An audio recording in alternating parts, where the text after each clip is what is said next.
Hello. Well, I mentioned in my original Kennedy assassination video that I had some items that were, semi-rare or whatnot, just maybe a little bit noteworthy, and this is one of them.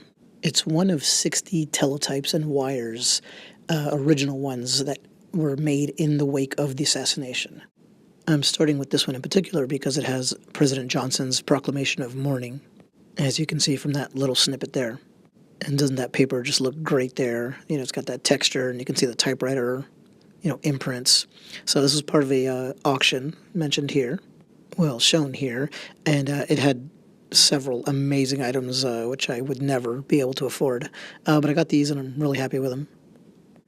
So it's not an original historic document in the sense that this isn't the first time Johnson's proclamation was typed was on this exact piece of paper here, but it is still historic, so I like how somebody wrote save on it, and I'm glad they did.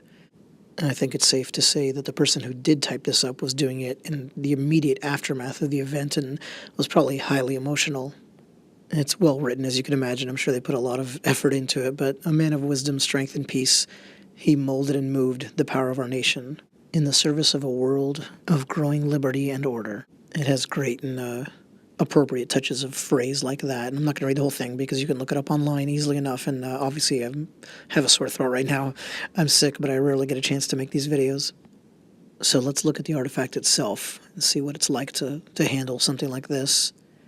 And this is how the news got out and got disseminated. Obviously, there were telephones at the time, but somebody had to, like I say, type this by hand, send out the teletypes, send the wires out. People would then pass it around.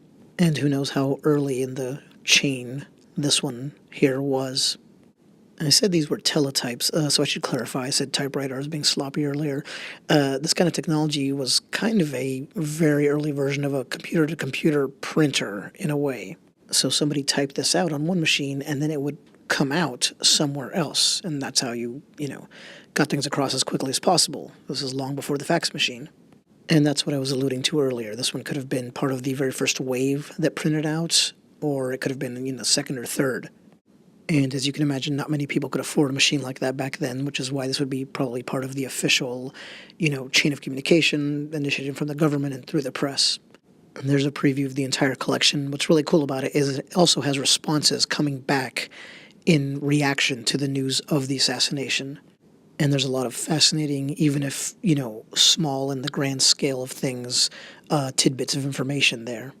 So I look forward to sharing those over time in this series with those who are as fascinated by this dark event as I am and have been for a very long time. Thanks.